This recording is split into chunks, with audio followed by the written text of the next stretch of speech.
what we presented today was characterizing fusion RNAs in metastatic breast cancers. And the way that we did this is we sequenced approximately over 400 metastatic breast cancer cases, and we used what we feel is a rigorous fusion finding method to identify fusions that are really specific to cancer cells and not present in normal cells. And what we were surprised by is how common fusion RNAs are in metastatic breast cancer and how they may be potentially druggable.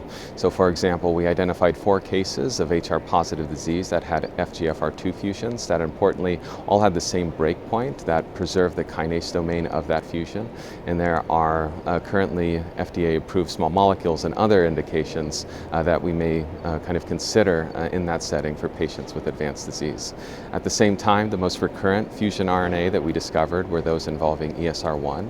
All of the fusions that we found happened again at a single region in the estrogen receptor, which was right before the ligand binding domain. And in the fusion, that ligand binding domain is lost, and that's importantly where all of our current therapies bind, including tamoxifen, fulvestrant, and oral SERDs. So we really feel that that should be kind of a call to arms to think about what other kind of methods we can use to target the estrogen receptor that aren't necessarily dependent on that ligand binding domain. And then lastly, we found that many metastatic breast cancers express patient-specific fusion RNAs. So these are fusion RNAs that are likely present only in these patients. And what's important is that we feel that we may be able to use kind of advances in gene therapy to target these cancer-specific nucleotide breakpoints in the future. And that's really what we're kind of going to be focusing on moving forward. So thank you.